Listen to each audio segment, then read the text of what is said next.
Easy English Podcast. Let's start, guys. Imagine this. You're sitting at a desk. The room is completely quiet.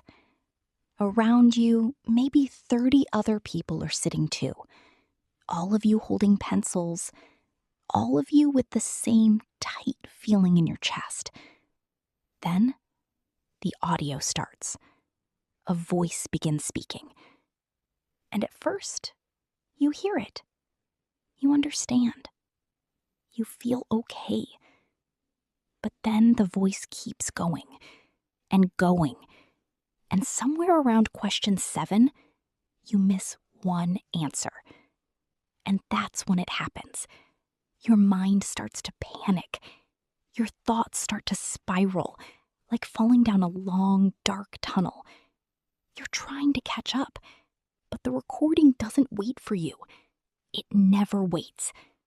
And by question 12, you've lost the thread completely. You're just staring at the paper, heart racing, pencil frozen. If you've ever felt that way during an IELTS listening test, or even just practicing at home, this episode is everything you needed.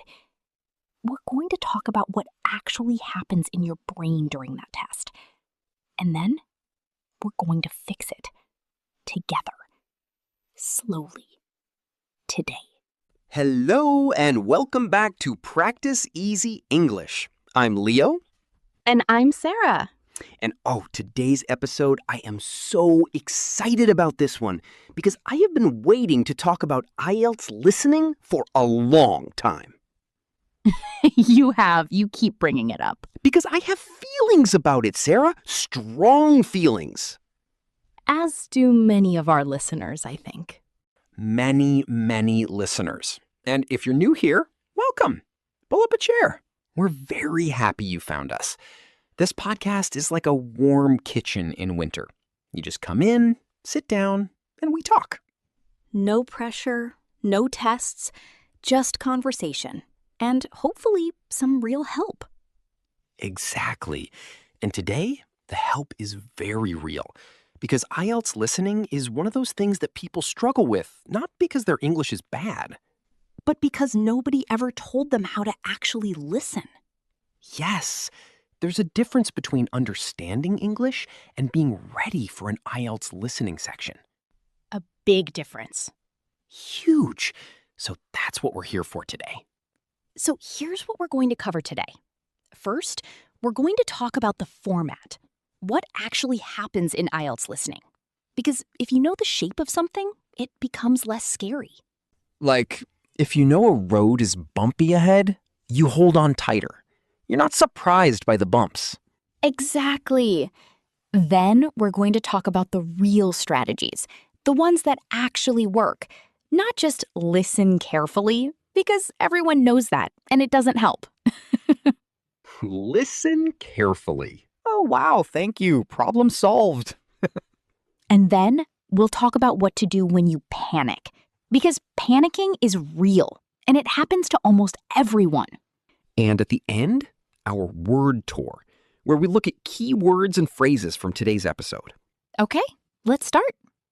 All right. So, Sarah, for someone who is completely new to IELTS, can you just explain what the listening section looks like? Of course.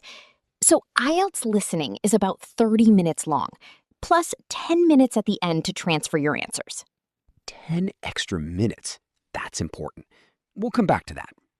Yes, hold on to that. So 30 minutes, 40 questions total. 4 sections. Each section gets harder as you go. So it's like climbing stairs. The first few steps are gentle and then... And then suddenly there are no more gentle steps. Yes, suddenly it's a mountain. Section 1 is usually a conversation between 2 people. Very everyday, like someone booking a hotel or asking about a library membership. Familiar situations. Real life stuff. Section 2 is one person speaking, like a tour guide or someone giving information about an event or a place. Still pretty natural. Section 3 This is where it starts to get academic. It's usually 2 or 3 people having a discussion, maybe students talking about a university assignment. The language gets more complex. And section 4? Section 4 is the hardest. It's a university-style lecture. One person, no conversation, just academic language flowing for several minutes. The lecture. I always found that one the most intimidating. Most people do, because there's no back and forth, no natural pauses in the conversation to give you a breath. It just goes. It's like standing in a river. The water just keeps moving past you. That's a perfect image. And your job is to catch specific pieces of that water, the answers, while the rest flows by. Okay, that's actually helpful. Because I used to feel like I had to understand everything. And that's one of the biggest mistakes. You don't. You're not trying to understand every single word. You're hunting for specific answers. Oh, hunting. I like that word. You're a hunter, not a sponge. Yes, a hunter, not a sponge. And that's where we are going to pause today's episode. Yes, we will continue in the next part very soon. If you're listening, thank you so much for spending this time with us.